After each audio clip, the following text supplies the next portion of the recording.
Thank you for joining us. This is San Lando's Sound Waves podcast. I'm Bill Johnson, and I'll be reading today from Romans 5, 6 through 11. You see, at just the right time, when we were still powerless, Christ died for the ungodly.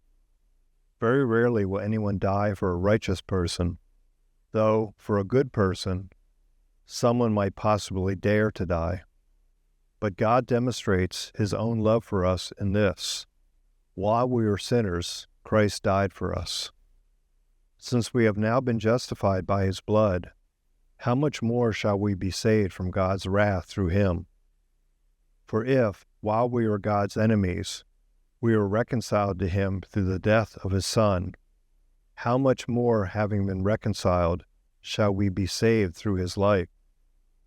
Not only is this so, but we also boast in God through our Lord Jesus Christ, through whom we have now received reconciliation. Today's 7 arrows questions on this passage read: what does this passage say? What did this passage mean to its original audience? What does this passage tell us about God? What does this passage tell us about man? What does this passage demand of me? How does this passage change the way I relate to people? What does this passage prompt me to pray to God? Today's devotional in this passage reads: God used the ark to save Noah from his wrath.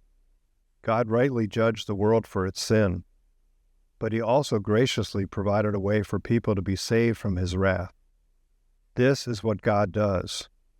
Because of His character, we must judge sin, and He does. He doesn't have to provide a way of escape, yet He does. Jesus is God's way of escape for sinners.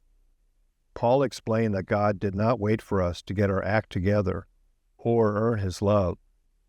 We were dead, and much like the people of Noah's day, we should face the death that our sin demands. God sent Jesus to pay the price of our sin deserves, so that we can have faith in Him and be saved from the wrath of God. The salvation offered through Jesus is much more significant than what God Noah found in the ark. Though his life was spared from the flood, Noah's death was only delayed. The ark was not a permanent solution from God's wrath. Faith in Jesus will not spare us from physical death, but it does provide lasting hope that we will be saved forever from the wrath of God. That's today's reading, and we'll see you next week.